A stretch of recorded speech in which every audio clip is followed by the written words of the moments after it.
Magandang araw guys. Sa video na ito, ituturo ko sa inyo kung paano tayo pumipili ng stock na pwede natin impakan at pagkakitaan. Pero bago ang lahat yan, huwag kalimutan mag-subscribe, i-click ang notification bell button para updated ka sa mga latest videos natin. Tara! So, una sa lahat, bago tayo pumili ng stock, inaalam ko muna kung ano yung kondisyon ng PSEI natin kasi nakabase tayo doon kung anong stock ang bibili natin. Sa ngayon, ang PSEI natin ay nag-bottom na ng 72. Nag-71 pa nga yan eh. And then, ngayon is nasa 75 na siya. So, itingnan natin yung net foreign flow. Kung mapapansin nyo, ang net foreign flow natin is maganda. Almost 3 billion sa tatlong araw pa lang. So, nagsisimula ng magsipasukan ng mga net foreign. So, itong mga, kung mapapansin nyo, yung previous days na nakaraan, mga foreign sellout yan, lumalabas sila. Ngayon, nagkaroon tayo ng significant volume, which is 3 billion ang pumasok sa 3 consecutive days. So, maganda ang tinatayo ngayon ng PSEI natin. Kaya, ibibase natin ang peak natin since na nagre-reverse ang PSEI, ang magiging peak natin is mga blue chips. Kasi kung papapansin nyo, kapag pumipili ang isang foreign broker o isang institusyon, ang palagi niyang pinipili is nasa index. So, maaari, posible na ang unang lumipad ay yung mga nasa index. So, kung basura pa rin yung hawak mo ngayon, mag-isip-isip ka na muna. Kasi, possible na yung basura na hawak mo is unting-unti na yan magkaroon ng sell-out. Kasi, most of the time, kapag nagre-reverse ang market, naiiwan ng mga basura. Dahil, ang unang strength na papasok sa foreign buying at also sa mga local is yung mga blue chip. So, let's see and watch kung tama ba yung sinabi ko o hindi. So, sa ngayon, ang PSEI natin is uptrend. Posibleng magkaroon ng pullback yan sa pagitan ng 74 at 75. Then, magkakaroon ng trend pataas. Ang resistance natin, ang major resistance natin ngayon is nasa 76. So, kapag na-break yan, ang next resistance is nasa 78. Let's see kung kakayanin ba ng PSEI natin, ng exchange natin na maka-breakout up to 78 since meron tayong NCOV issue, paralisado or affected yung Asian markets. No? Yung mga services, yung mga exports, yung mga goods is hindi siya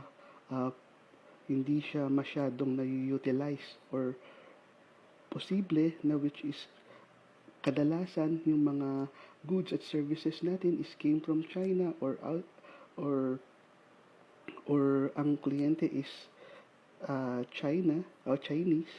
So possible na maapektuhan yung magiging outflow ng exchange natin dito. So, let's see kung magkakaroon tayo ng pagbabago.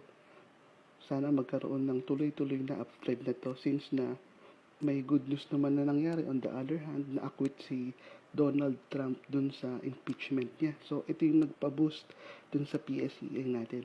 So, sa nakikita niyo dito, meron akong tatlong indicator, RSI, MACD, at saka ADX. Sa ADX, sinusukat natin yung strength. Strength yan. Strength ng downtrend, strength ng uptrend. Ay ang importante doon. Ang MACD naman at ang SRI, sinusukat natin kung meron pa siyang force. Kung kaya niya pa bang mag-uptrend. So, hindi pa siya exhausted, hindi pa siya pagod. ika nga sa Tagalog na pagod na tumaas or may kakayahan pa siyang tumaas. So, ayun lang naman yung significant ng mga indicators natin dito. So, paano ba tayo nagli-list? For me, ang chine-check ko is yung volume or yung value. So, isosort natin yung volume kasi dun kadalasan yung maraming trade at may volume. Yun, kasi importante yung volume eh. Kung aanin mo naman yung 6%, 10%, 20% na change mo in a day pero wala namang volume. Parang kayo-kayo lang yan. So, ang MWC is siyang may malaking volume. So, as you can see, ang MWC, na-hit niya na yung 14 pesos kasi yung tawag dito, tipin ng mga traders dito sa 14 pesos. So, possible na bumaba pa siya in the coming days. Since na nagkaroon na ng buyout or binigay na kay Razon yung mismong rights of boast na 51%, possibly na siya yung magkakaroon ng tawag dito, pamumuno dito. And then, binigyan din siya ng mga ayala ng bilhin yung stock nila up to 13 pesos. So, ngayon is nasa 13.28 siya. Let's see kung magko-consolidate yan between 12 and 11. So, ingat-ingat lang kasi mayroon ding issue si Duterte dyan na hindi nila kakausapin yan, yung mga concessioner, unless na ibigay yung kinuha sa atin or yung binayad natin sa kanila. So, for me, di ko muna gagalawin si MWC. Since ang gagawin natin dito is positioning, so hindi siya papasok sa atin. Unless kung mahulog siya between 10, pwede na tayong sumalo doon. But kung trader ka, pwede mo naman siyang i-trade kasi nandun naman yung volatility. Kaya pwede kang kumita rin dito. Next is SMPH. SMPH, as you can see, triple top na siya, no? Triple top, isa, dalawa, tatlo. Pwede rin siyang maging cup and handle. Let's see kung magbe-breakout. For me, hindi pa ako masyado lang mataas yung tinaas nito. So, pass muna ako dyan since na yung RSI mataas. And then, naka-reverse na rin yung MACD. So, congrats sa mga nakapasok dyan sa 39 level. Nasa 42 na siya ngayon. Ali, as you can see, pwede rin, no? Pero, let's check natin sa Ali kung bababa pa siya ng 42. Na 42 level or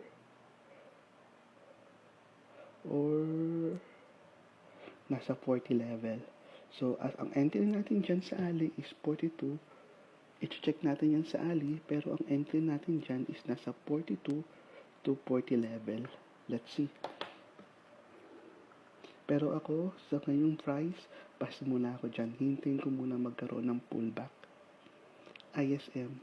So, si ISM, as you can see, massive sellout yung nangyari. Bakit ba nangyari yung massive sellout na yan? Possibly, number one, sa NCOV issue, since na yung partner niya is Chinatel, so possibly yung mga expat dito o yung mga services na galing China is madedelay. Ayun yung number one condition. Number two, yung pag-take over, no? Yung pagbili ni Dennis Uy. May nabasa akong isang news or nasa PSEI na rin yata ito na 1 pesos per share yung ibibili nila, discounted price. Sa ngayon, naglalaro siya ng 2.43. Pero, for me, pwede pa kung trader ka, pwede mo siyang pagkakitaan. Pero kung position ka at nasa reversal na tayo ng PSE, huwag ka maglalaro ng basura. Ang goal natin is to have a blue chip company na nagsisimula pa lang tumaas. Since na si ISM is a basura stock, so kung trader ka, pwede mo siyang paglaruan. No? Pwede kang mag-abang sa 2.20, pag nabasag is 2, abang ka lang sa 2, tapos pwede mo nang ibato ng 250 o 260 yan. So, may laruan na mangyayari dyan this week, abangan mo lang. Pero kung yung indicator mo, yung check mo yung indicator, ingat-ingat lang kasi wala pang support na nangyayari sell out pa rin ang nangyayari. Lumalabas yung mga jockey, ewan natin kung ano yung alam nila. SECB. So as you can see, SECB pwede rin. I-check natin yung si SECB. Ang possible na magkaroon pa ng pullback yan, no? Si SELBI, papasok tayo ng posible natin i-watchlist din to sa si SECB. So, pwede tayong pumasok ng 64 or 60, 63, 62. Ang second support, ang first support niya is nandito. Nasa 70. So, hintay ka lang ng pullback. Baka magkaroon pa ng pullback si SECB. Nakapasok ka, pwede rin natin. Pero i-watchlist na rin natin yan. And then, yan. AC.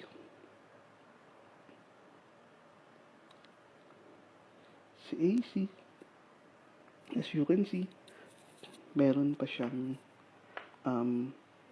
nag-i-start na siyang mag-uptrend, no? So, posibleng magkaroon pa lang pullback dyan. Since na si AC is, check na natin.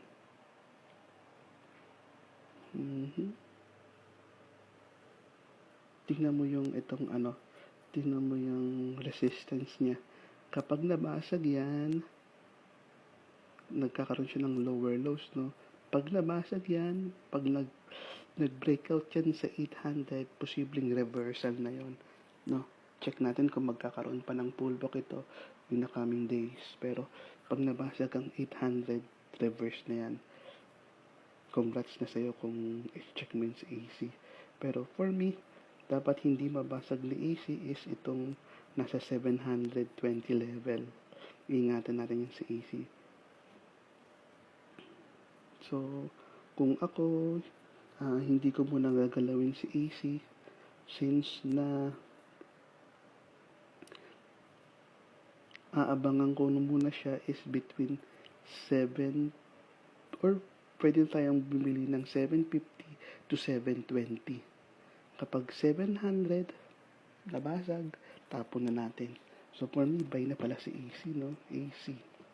Less natin yan si AC. URC. Ito yung mga stock na URC is, ito yung mga matitibay na stock, no? Kahit downtrend ang market, ito nagsisearch pa rin. So for me, CAC, CURC, kung nakabili ka dito between below 40, hold mo na yan.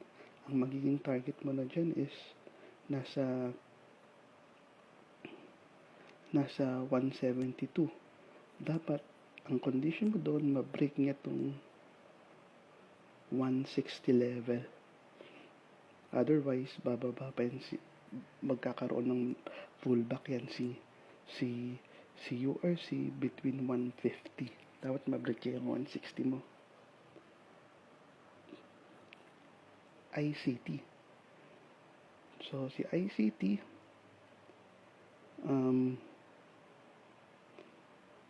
parang inverted head and shoulders.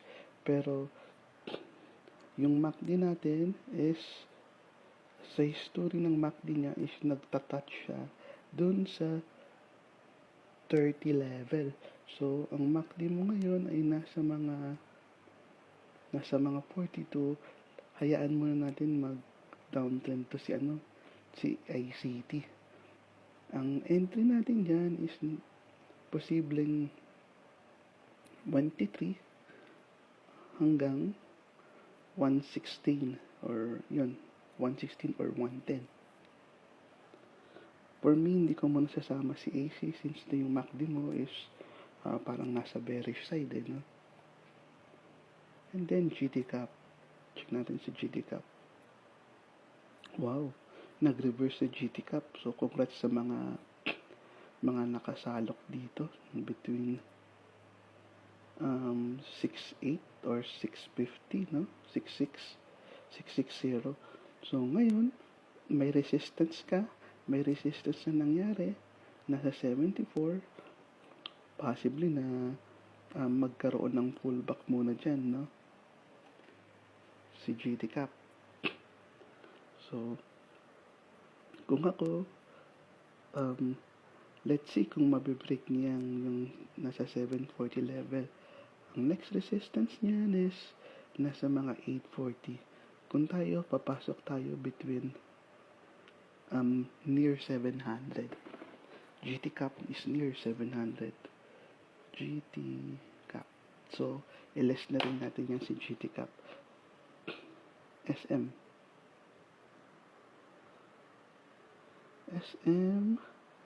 So, konting reverse muna, konting pullback pa bago tayo pumasok. So, kadalasan yung kanyang RSI is nagkakaroon pa ng pullback bago mag-uptrend. So, wag mo natin galawin si SM. P-Gold. Consumer sector. So,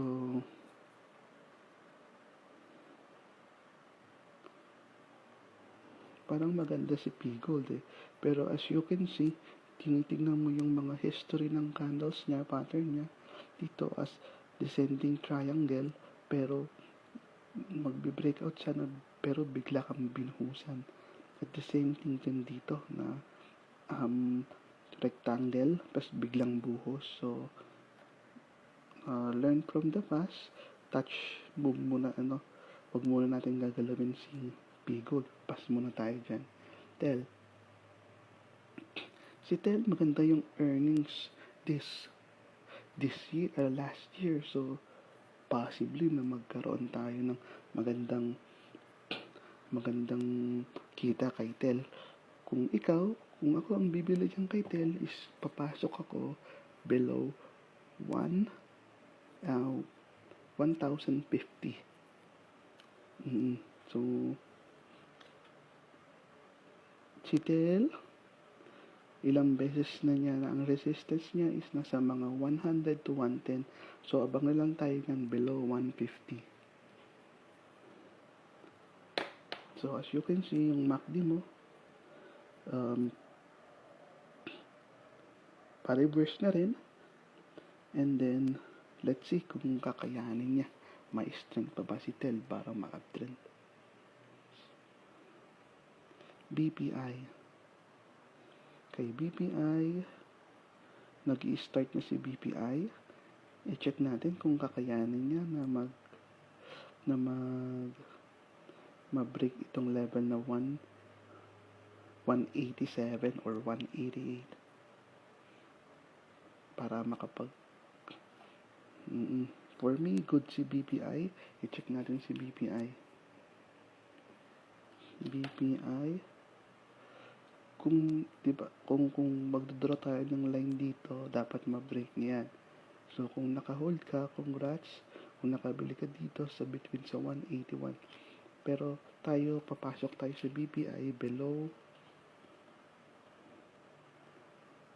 85, no? 85, and then pwede natin ma-reach itong yan, below 85 tayo papasok dyan. Kung magkaroon ng pullback ang PSEI, possibly na makapasok tayo dyan below 85, BDO. So, maganda ngayon ang mga financial services na stock, no? Posibleng umangat sila.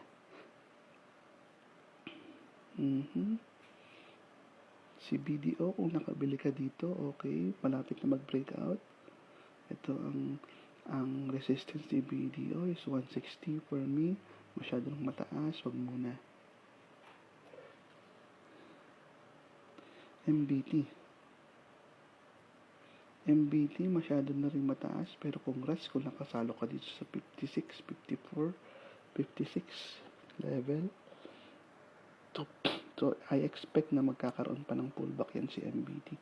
And then, pwede tayong sumalo sa MBT between 58 or 57, 58. MBT, papasok tayo between, below 58. Yan, lista natin yan. Kasi kadalasan yung ganyang RSI, pwede pa yan, since na nag-oversold, nag-shoot up yung price, yung mga nakabili dito, pwede kanyang bentahan, and then, pwede pa yan bumaba, magkakaroon ng selling ng konti, and then, pullback, and then, boom, tataas bigla yan. So, sa mga ganyang price, since na nasa resistance na siya, abang ka na lang sa pullback. GG Summit. So, pas muna ako kay JG Summit, konti pang pullback, konti pang down. Meg. So, si Meg, maganda rin si Meg, oh. So, for me, si Meg is papasok tayo dyan below 4 pesos tayo kay Meg.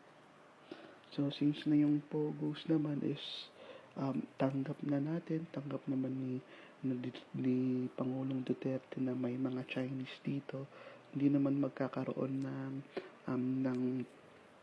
ng tawag dito ng issue since na yung mga Pogos operator is nandito na. Wala naman sa mainland China.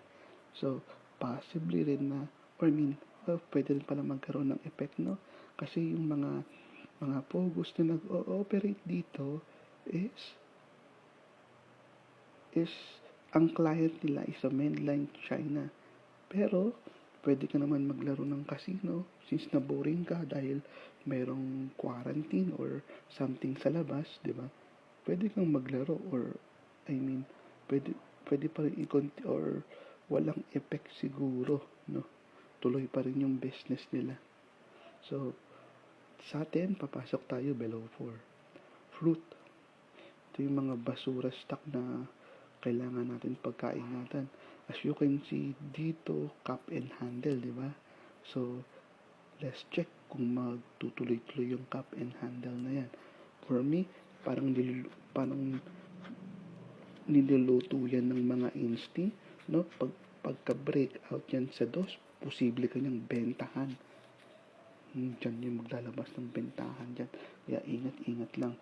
RSI mo is malapit na rin sa new high or let's see kung masusustain niya. For me, touchdown muna ako. Hindi ko muna gagalawin yan since na marami pa namang blue chips na available. Basura kasi siya, no? Posible rin na yung mga foreign na nakapasok dito ay yung mga instina na pumasok dito is lumipat sa blue chip. Ang laki pala ng volume sa RFM, no? So, pass lang ako dito kasi trade mo is 6. Kadalasan yung mga ganyang volume, sino ba yung tao dito? Sino ba yung willing na mag-trade or mag-bet dito sa RFM?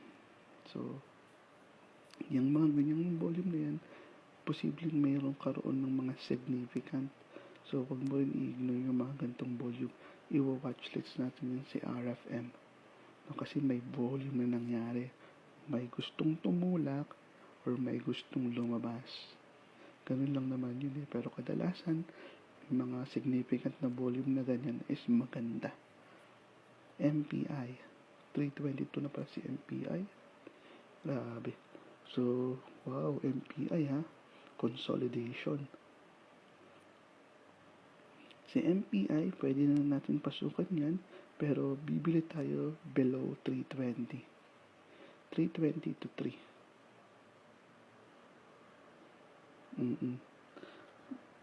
As you can see, teka muna.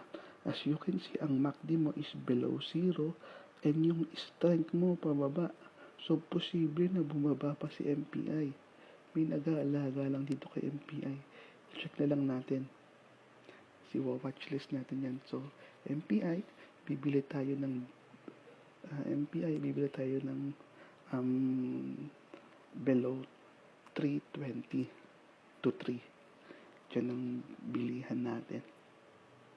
Ani. Oh, grabe pala yung ani, no? Second day, madugo. So, sa mga gantong stock, pag nagkakaroon ng mabigat na closing, buhos, huwag kang bibili sa sa closing. Sa closing ka bumili. Huwag kang sasalo kapag may ganitong buhos. Sa closing ka lang palagi bibili. So, posible na pagka salo mo sa closing, benta mo sa opening. Kasi yung momentum sa opening, may momentum kasi sa opening kasi may volatility, mataas ang momentum pag sa opening pa lang. So, sa mga ganitong stock, huwag mo nang laruin kung hindi ka trader or hindi ka active mismo sa stock market.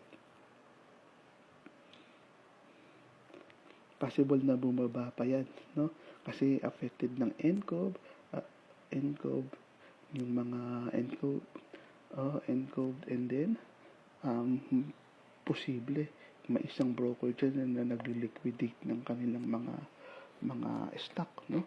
Yung mga stock na hindi kailangan is dinidispose na nila at itinatransfer na nila sa ibang stock sales na yung PSEI natin maganda ang tinatakbo. Blue chip ang magiging bagsakan nila niyan. Kaya ingat sa mga basurang stock katulad nito. Si Glow, maganda rin si Glow kung pagtutuloy-tuloy yan. So, for me, pass muna kay Glow. Jollibee, darling stock na yun, wala na maraming so pass muna ako kay Jollibee. Ang bibiling ko niyan is below 192. Kadalasan dati si Jollibee, pag nagre-reverse ang PSEI, ito rin yung mga naunang stock na mag-reverse din. Sa ngayon, nasa halos 400 na yung tinaas ng PSEI natin, pero si Jollibee lumok pa rin. So, marami pa rin kailangan silang ayusin dito sa Jollibee. AGI, wow, ganda. So, posible si AGI, maganda yung maging rally nito ni AGI, magkaroon ng unting rally. So, ilista natin si AGI. Si AGI, below 1050 tayo bibili, no? Maganda yung tinatakbo ngayon ni AGI, oh. So, sa mga ganyang RSI, magkakaroon pa ng pullback yan bago tumaas. So, ilista natin si AGI. Holcim, nagkaroon ng panic sellout dito sa Holcim nang bumagsak yung mismong Skyway dun sa may Pandakan. Kaya, so, kita mo yung volume na yun, no? Ganda. So, may significant volume siya. And then, let's see. Pero mataas pa masyado yung strength ng sellout. Tingnan natin, hintayin mo natin bumaba. So, since na mayroon yung volume, i-watchlist na natin yan si Holcim. Si Holcim, 1040, ano yung pinaka-lowest niya? Nag-9 pala to, no? So, near 10 tayo kay Holcim. I-check lang natin yung seniors. Pero test, kung ikaw, wag kang all in, since na basura pa rin si Holcim. Kaya near 10 lang tayo, test buy tayo siguro doon. Mac. Kakatawa si Mac ng isang araw, no? Binigyan kanya ng 11, binagsakan kanya ng 6, 10.6. So, yung mga nabigla doon, humabol sa taas, is good luck since na profit taking ng Friday, no? Pero maganda rin tong si Mac, no? As you can see, pa-reverse na rin siya. MACD is okay. Yung sell out niya is, strength ng sell out niya is pababa na. So, hintay lang tayo sa pullback dito. MAC is below 1050. Bibili tayo ng below 1050. DMC, ito yung inaabangan ko kay DMC mag-reverse. Ayan. So, si DMC, still, yung sentiments ng market, sentiments ni Duterte is wala pa rin.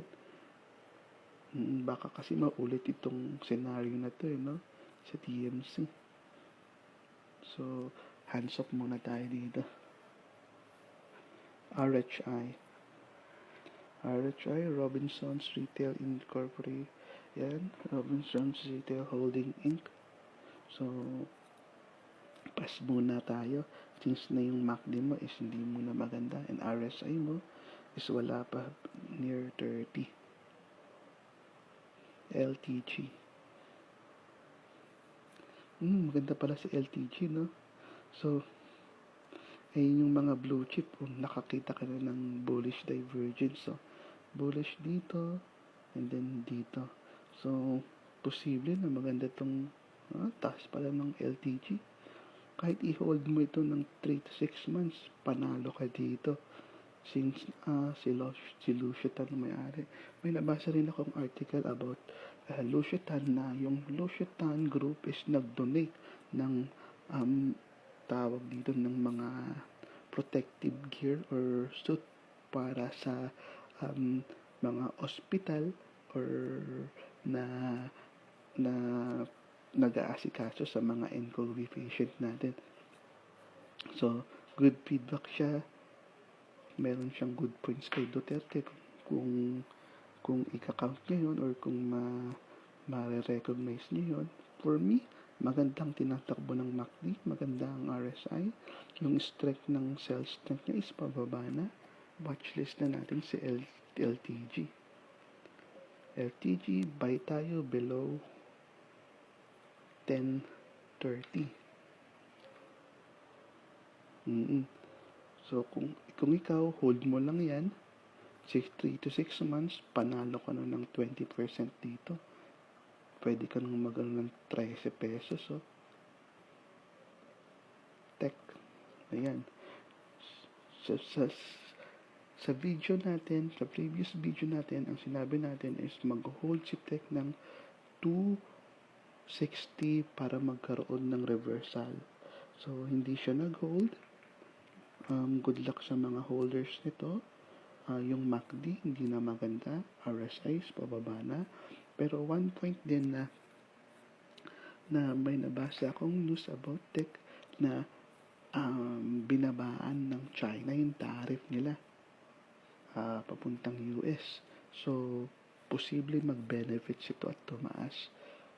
Since na affected ang economy ng China sa NCOV. So, hindi nila ipipilit na makipag-away pa sa US. Possibly na maging maluwag sila when it comes to export products, no? Ayun yung abangan nating news. For me, pass ako dyan. Kung traders ka, pwede mong paglaruan between papasok ka ng mga 10.50, babato ka ng 10 or above. Meralco. Wow, Meralco nag-reverse din, no? Katulad ng LTG. So, sa Meralco, hintay ka lang ng pullback, pasok ka dito ng mga 10.70. So, 10.75, papasok tayo sa MER. MER is 2.75. 275. Below or near 275. AEV. AEV. So, pasa ko, consolidation yan. Hindi ko pa alam kung ano yung mangyayari dyan. And then, kung mag-breakout, maliit lang yung mismong upside. Pass muna ako sa AEV.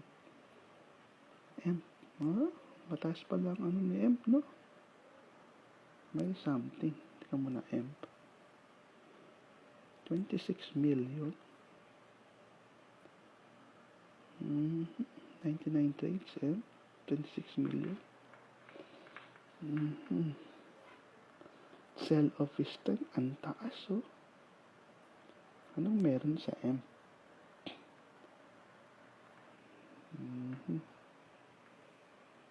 I-check lang natin yung sa F kung ano ba yung disclosure niya or sino ba yung namumuno dito.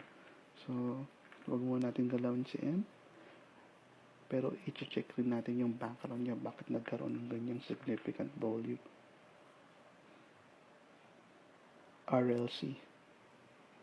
As you can see, si RLC is Robinson's Land Incorporated. So, yung mga past few years, si RLC is nagkaroon na ng di maganda yung pamamalakad or sunod-sunod yung mga tawag dito, yung mga projects nila. Sa ngayon, natatapos na rin and nag-i-start na yung grow, or nagbe-benefits na mismo or kumikita na yung mga tinayo nila in the past few years. So, makikita mo yan dun sa kanilang financial statement na unti-unti nang tumataas yung kanilang mismong earnings dahil tapos na or most of their projects is patapos na. Kaya, let's see. Excited to see RLC. For me, baba ka muna or konting pullback muna bago tayo sasakay. RLC below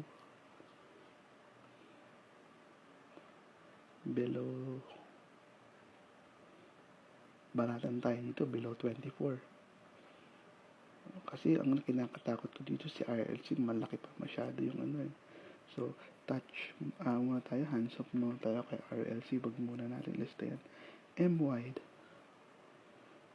wide wala pang si MI dito, todo yung buhos hindi ko lang natin alam kung ano bang news meron sa M-wide. Pero kung makita mo in technical, posible itong mag-double bottom, no? So, ano bang yung 52 weeks long yung M-wide? 422, pwede. Pero meron pa ako nakitang 450 para mag-double, 414 para mag-double bottom. Wala pa kasi isang ganitong structure, wala ka pang support. Ang support mo pa lang dito is nasa 14 level. M-wide, sige, ilista natin si M-wide. Pero, bibili tayo is between 14 to 420. Pag nabutas ang 40, cut tayo. AB. Ito yung most of the power sector sa AB, no? As you can see, wala ka naman nakikitang bad news sa power sector which is kay AP. So, na nagkakaroon lang or bumaba lang yung price ni AP dahil pababa ang markado. Pababa ang trend ng PSEI. So, as you can see, nagkakaroon na ng double bottom. May reversal na nangyayari dito. Meron kang significant squeeze ng mga price dito. Exciting to si AB kasi pwede mong mataas masyado. Pwede kang magkaroon dito. 3 to 6 months din ang hold natin. Ang target price mo is 38 above. So, let's check natin si AB. AB, buy tayo below between 32 to 33. Next natin si Bloom. So, si Bloom nagkakaroon na ng bottom. Let's see kung masusustain yung bottom ni Bloom or support nagkakaroon na ng support. Let's say kung magkakaroon na ng support yan si Bloom. For me,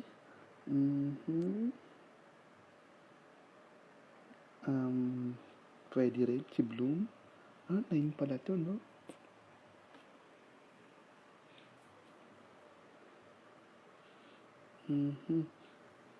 Since na alanganin tayo kay Bloom kasi most of the client ng casino is Chinese. So, possible na maapektuhan ito yung operations nila o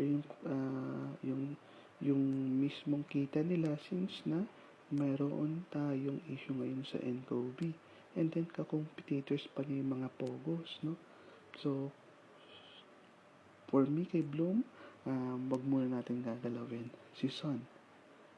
Basura na naman, si Sun.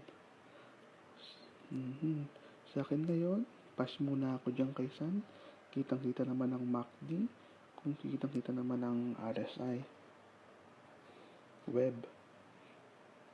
So, binentahan sila nito, no? Nagkaroon lang ng news. Automatically, benta agad. So, sa mga ganitong mga event, i-check nyo muna yung mga previous candles. Let's say, example dito. Nagkaroon ng significant volume, tumaas, biglang downtrend bigla. So, isang araw lang tinagal niya. So, isang araw o dalawang araw dito. Kapag nakakita ka na kumita ka na dyan, huwag ka nang humabol sa taas pa. So, good luck sa mga naipit sa taas, no?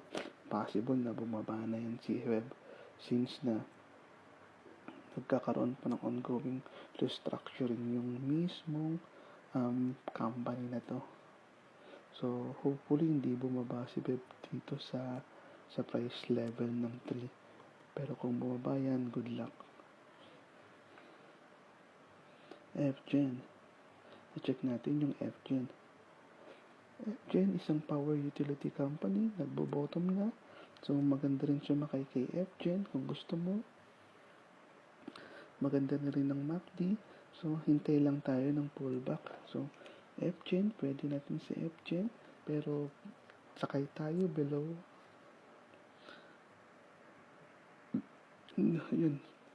20.50 to 20 pesos. Pwede natin sakyan si FGen. Hintay lang tayo ng pullback. Green. Mataas pa lang ang value ng green. You know? Si green, since na green at ani is mostly related to each other, so affected din to si green. Huwag ka munang bibili ng stock na green since affected siya ng mismong parent company niya or related dun sa mismong company which is yung ani. So, hold muna tayo kay green. Huwag muna natin bibilihan. AXLM, basura na naman. So, pass muna tayo dito. ASPH. So, si ASPH nagkakaroon ng lower lows. Ang ano dito is, what do you call this? Ang offer ng mga Ayala is 2.26 for me. Kung traders ka, pwede mo yung paglaruan. Kung position trading tayo, wag muna. Since na lumalakas yung strength ng sell-out at hindi maganda yung MACD. Pero pwede mo paglaruan to kung traders ka, abang ka sa near 2 pesos, benta mo siya ng 20 to 20. DD, nagtatry mag-bottom. Nagtatry umis ka po sa maganda tong DD basura stock pero maganda. So, let's see kung kakayanin ni DD yan. So, ang resistance niya ay 18 pesos. Nag-16 pala to for me. Kung akong sasalon dyan kay DD, Abang na lang muna ako ng 16, level 16. Masyado nang mataas kasi yan. SMC, di na rin kailangan yan. FLI, bumaba na pala si FLI, no? Pass muna tayo dyan. Nickel. Maganda rin yan si nickel, no? Pwede si nickel, di ba? So, parang nangyayari sa ganitong setup.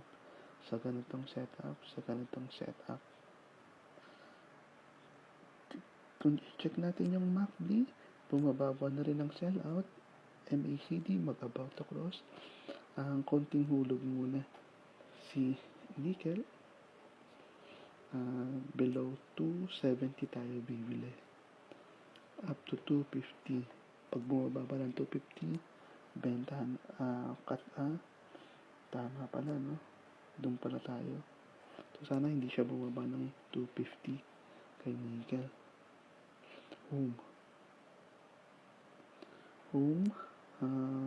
Pass muna. Sa kanyang liquidities, pass muna tayo. Costco, pass. FPH. Maganda rin sa FPH, no? First Holdings. May story ito, pero nakalimutan ko na yung story niya. Pero pass ako dyan. Teka muna yung parang merong something si FPH, ano?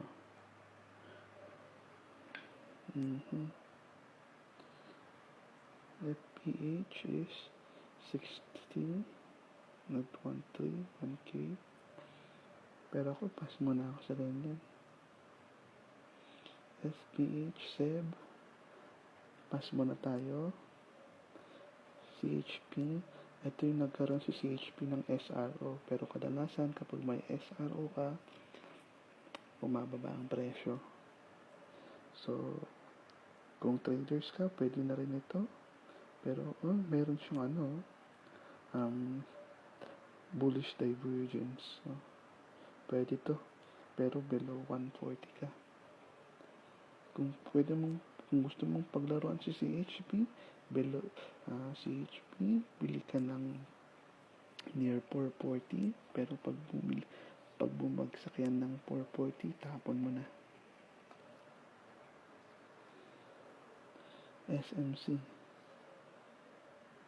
SMC about to reverse, pero pwede pa yan.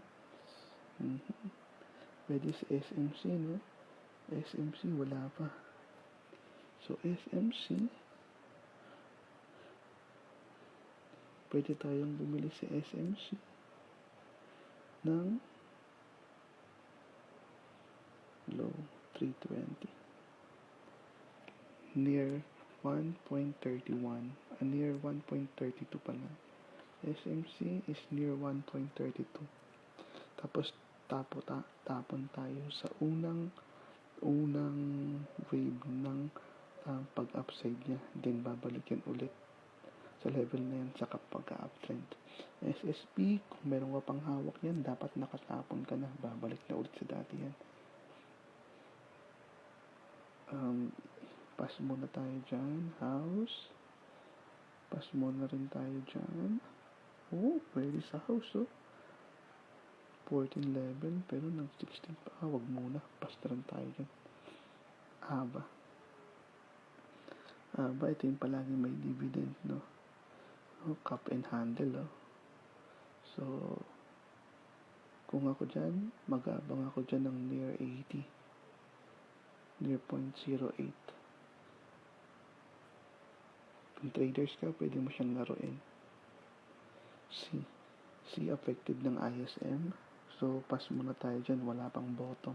Kitang-kita naman. CPG. Pass.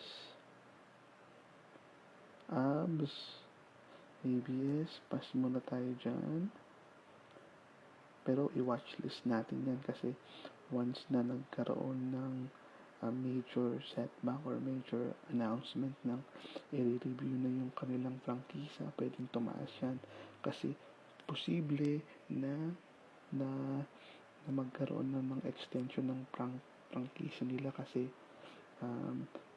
maingay rin ang ABS-CBN sa social media, no?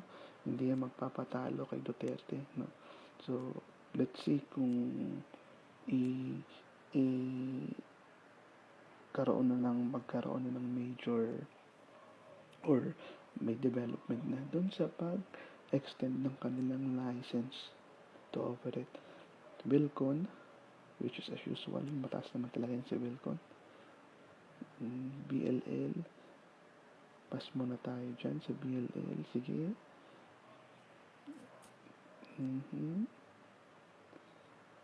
So, mga basura stock na to eh. SLPH, pas muna tayo dyan. PNP, maganda rin kay PNB na nagre-reverse na, no? So, counting pullback pa sa RSI mo bago ka mag-reverse. Let's check nga natin yung mga previous candles ito kung paano nag-reverse. Sinalo ng mismong orange MA50 natin, sinalo. So, wala pa. So, possible na bumaba pa yun. Or mag-consolidate. Now, so kung magkaroon ng telco, seriyain mo palagi ECP, Now at ISM. So, possible na yung mismong sentiments na kay ISM, mapunta kay Now at ECP. I-check din natin yan. DNL. For me, buy na si Now. 2, nagbaba pa ng 2 ba yan? Yan, 2 level. Kung gusto mo, kung traders ka, pwede ka mag-ipon kay Now ng 2 to 220. Buy ka sa area na yan. TNL. PAS. AR. Marami dyan nagulat sa AR. May significant volume pero bibigyan ka niya naman ng malaking percent na down or gain. Pero ingat sa mga gantong stock na ganito yung tick. Pag nag-tick yan ng isang beses, 6%. It's either na 6% loss or 6% gain. So, kung mag-tick pa yan ng 2 beses, it's either na 12% loss or 12% gain. Kaya ingat sa mga gantong stock. Pero maganda na siya. MACD, may significant volume, pababa ang RSI. So, for me, basura siya. Hindi ko siya pagkatsagaan. S&P, ASCX, pass muna. Since 19 min energy is, pass muna tayo dyan. CMP, pass muna. So, mga basura na to eh, no? So, dyan muna natin puputulin yung mga mismong stockless natin. Magpo-focus tayo sa mga blue chip company kasi nagre-reverse ng PSEI. So, possible na magkaroon siya ng mahit yung 7-8 level. So, kumita na tayo siguro ng mga 10 to 3%, no? 10 to 15%. Kung kukumpara mo naman sa bibiliin mong basura, kakabahan ka. Mataas kasi yung volatility niya. At the same time, walang laman ng kumpanya. Dito, kapag bumili ka ng blue chip, kahit bumagsak yan, may laman naman yung kumpanya. So, hindi ka kakabahan. And then, plus factor pa na nag-reverse ng PSEI, yung strength ng mga blue chip company, ayun yung gagamitin, ayun yung unang tatamaan para mag-uptrend ang PSEI. So, hanggang dito muna. Thank you for watching. Bye-bye. God bless.